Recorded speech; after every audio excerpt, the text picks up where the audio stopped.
Hello legends and super legends, welcome to Veloharmony.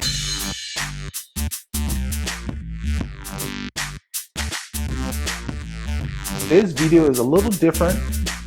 I had a week where, besides the fact that we had challenges with rain, I was just feeling kind of meh, feeling a little tired, more so than normal. So I decided to take the week off and just let my body fully recover from whatever was going on. I wasn't really ill per se, but just kind of feeling a little under the weather. And so I felt like on the verge of maybe a little overtraining, maybe. I don't know. It's hard to say, but I just needed to stay off the bike and let my body deal with whatever it was dealing with. And I'm glad I did, beginning to feel like myself again. So I wanted to show you guys the shop. You can see back there, I've got a 2-bike holder set up. The premise of this video is to focus on what you do to keep your bike running smoothly and keep your costs down in between major repairs. So let's get to it. So the first thing you need to do really, I hope we have enough lighting in here. Most of the time when you ride, what's doing most of the work? Your drivetrain, okay? Other than keeping your pedals clean, you know, keeping the tubes wiped down. That's kind of what I choose to do. I mean, the bike can stay dirty, but you need to keep the drivetrain clean. I'm gonna put on my gloves here. All right. So it's up to you what kind of lube you put on your bike. I mean, I have different kinds of lubes here that I use. I've got Dumont Tech on here. I've got the Prolong Gold. You know, I don't use any heavy lube because it's not necessary. I don't live in an area that the rain is so heavy to where I need heavy lubes. I use the same lubes whether it's raining or not. And after the rainy rides, I wipe things down. So let me walk you through the routine of what you need to do. The main thing to do is do not forget to check the wear of your chain. I use this tool made by Park Tool. I'll put the link in the description for those of you who don't have any.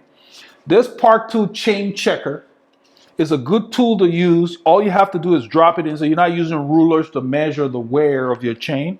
You drop it into one link, and it has a 0.5 and a 0.75 marking. I start with 0.5, which is on the bottom here. At 0.5, if this falls through, you can see right now it does not fall through. If that were to fall through, I would replace my chain. That's what I do. By doing that, I ensure that there's no wear on my chain rings or my cassette. You can extend the wear of the chain to where it goes to 0.75. And I'm not going to bother with that because it's not going to fall through because 0.5 didn't. But basically, by the time it reaches 0.75, the challenge is if you haven't been keeping up with checking your chain, you wouldn't know how long it's been at 0.75 or more. Like if you put it on 0.75 and it just readily falls through, then you may have already begun to wear your cassette.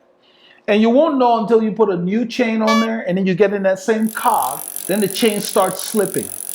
And that will require either you replace that one cog that has the slip or the whole cassette. A lot of times it's more cost effective to just get a new cassette, especially for Campagnolo, because those individual cogs cost too much. It's not worth it. You know, paying $35, $40 for one cog when you can get a cassette for maybe $100 or $200, it's better to just get a whole new cassette. But I've never had to replace mine because I get rid of the chain at 0.5 wear. But I check it at least once a month with this tool. And then I make sure after every ride, I take Simple Green, I have it up here.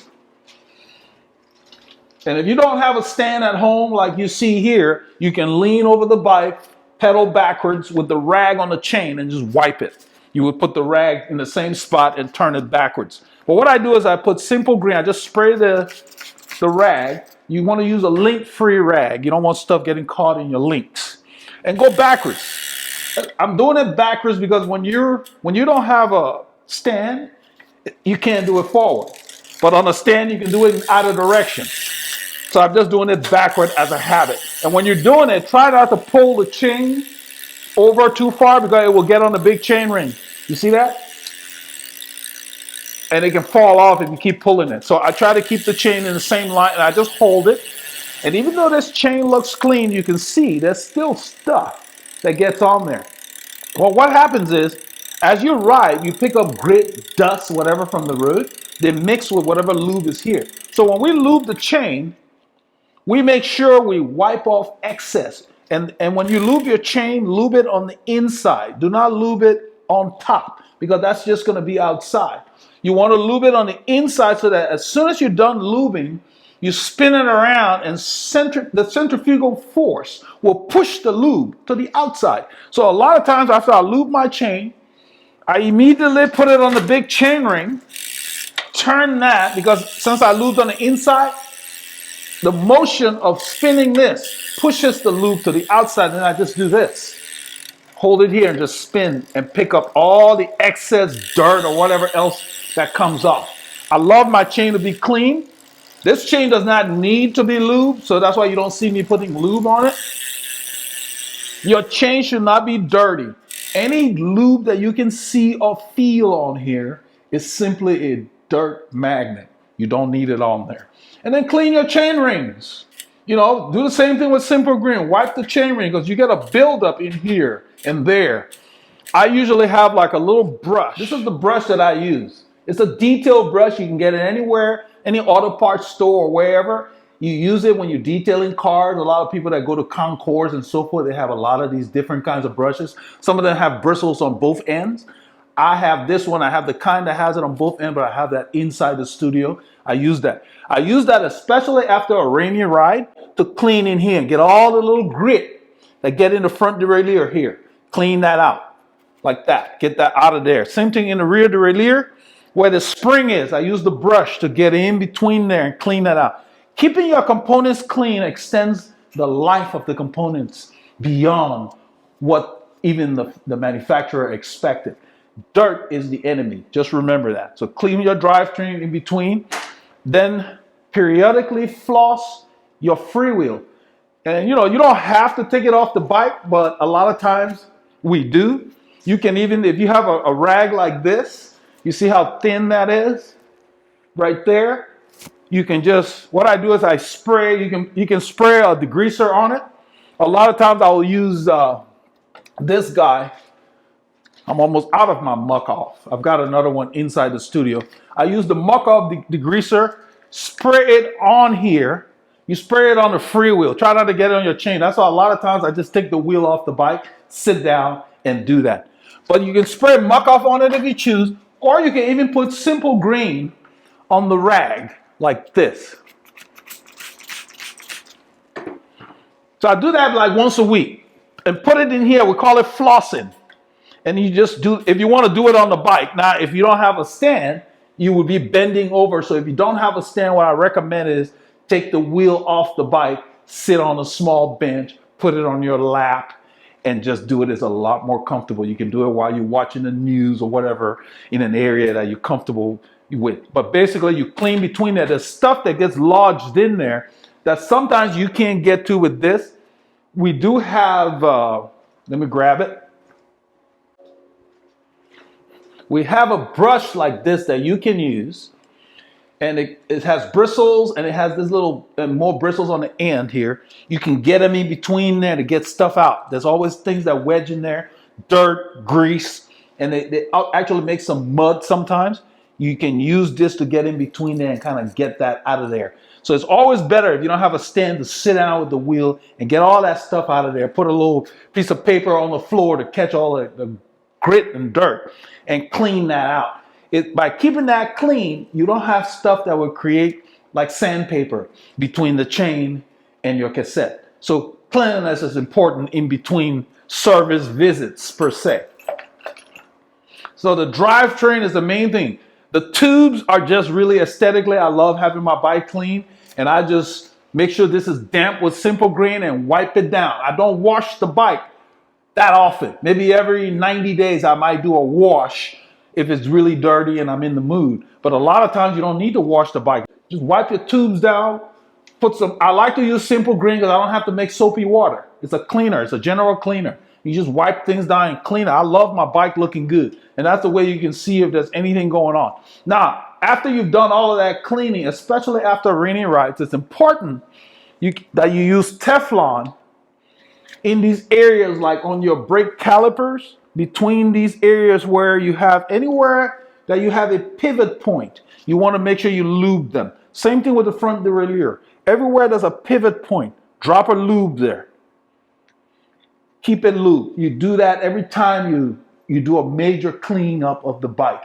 It just helps those things function better. You don't have any issues going forward. That is the best thing you can do for your bicycle. And of course, spin your wheel. Make sure there's no play on the wheel, meaning that the wheel is out of true, or if you don't know how to true the wheel, then drop it off at LBS and let them true it for you, because a wheel that's out of true would simply get worse. The spokes will continue to weaken and you have more spokes breaking on you because the tension is off. What can cause that to get out of true is hitting bumps and different things on the road, different obstructions. So when you're going over a pothole or rocks or whatever, stand up, put your weight on the pedals. Karen asked me to talk about this. That's why I'm putting that in there. Take the load off the rear wheel whenever possible in situations where the surface is challenging. Stand on the pedals. Let that bike move freely under you. It saves your rear, it saves your wheels, and overall, that's just the way to do it. Just doesn't make sense to sit going over railroad tracks or any kind of uneven surface. Okay, so let me put this back in there. So doing what I just talked about, making sure you lube your bike. Now, somebody may ask, how often do I lube my bike? It's going to vary. It's going to vary based on the weather you ride in, the frequency, how often you ride. And so pay attention more to, am I hearing my chain? Is my chain squeaking? Is it noisy? As you're riding, are you hearing the chain or are you hearing the tires? You should hear your tires on the pavement, not the chain. If you can hear the chain, it's time to lube it. And before you lube, clean it. Don't put lube on the dirty chain. Clean it like I showed you. Wipe it off and then drop the lube, and you drop the lube on the links where possible. Now you can spin and drop like some people do. It's just, I just like to save my lube. So I'm not lubing anything that is not required, meaning I like to just lube the links. So I mark where I start and I go ahead and lube each link and turn it and make sure each link gets a drop. Because what you're really lubing are the pins inside these rollers that you see. So you don't need to waste the lube by dropping it inadvertently between the links. And that happens when you just spin and put, even though it's quicker to do, But there's nothing wrong with doing it that way. You just have more of a cleanup afterwards, that's all. Keep your chain clean and you won't pick up crap on the ride. This is the way your chain is supposed to look. It should look clean. It should not be black and dirty and, gritty.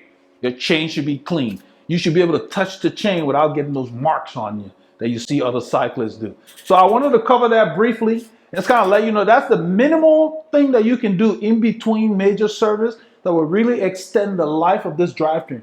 Don't hesitate to get your chain changed as soon as it wears, because besides the fact that it will wear your cogs, the shifting performance decreases with a worn chain. So if you want crisp shifting, keep your chain in good condition, meaning change it when required. If you don't have one of those chain checker tools, then you need to maybe once, if you ride every, let's say 5 days a week, then I would say every 6 weeks, check it. Meaning buy the tool or go to the bike shop and make sure they check it, because that's the best way. You pay, say, $30 or $50 for the chain. It would save you the hundreds you would pay to be changing cassettes frequently. So you can go through many, many years, many seasons, if you keep up with changing your chain and not have to replace these guys. That's been my experience. These clusters are years old. I bought this like 2015. And here it is 8 years later. I've never had to replace these. I just replaced the chain. The chain is a wear item and it's less expensive than the rest of these guys. And plus, it just performs better. It nearly eliminates the chances of you breaking a chain, pretty much. Because worn chains can break a lot easier than a chain in great condition. So that's another thing, another reason to make sure that you keep things updated. I don't want to spend too much time on this video, but I wanted to go over the main areas that you need to maintain. Your drivetrain. If you're having any trouble with shifting, then you want to make sure that your shift cables, meaning once a year, at a minimum, you want to check the cables, make sure they're not seasoned inside your housing. You don't always have to replace the housing, but if the cables have reached the point where they're seizing inside the housing, when I work on a bike, I just replace both of them. It just gets rid of the headache.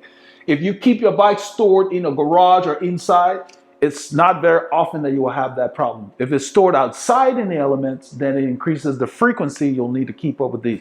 But there are stainless steel cables out there. You pay a little extra for them, not that much, but they're worth having so that you can make sure you stave off the need to replace these. These last a lot of seasons before I ever need to replace them. And since I keep my bikes inside, I don't have to worry about it. This is the only part of the cable that's exposed, but you can see this cable's been here for several seasons. It's a stainless steel cable.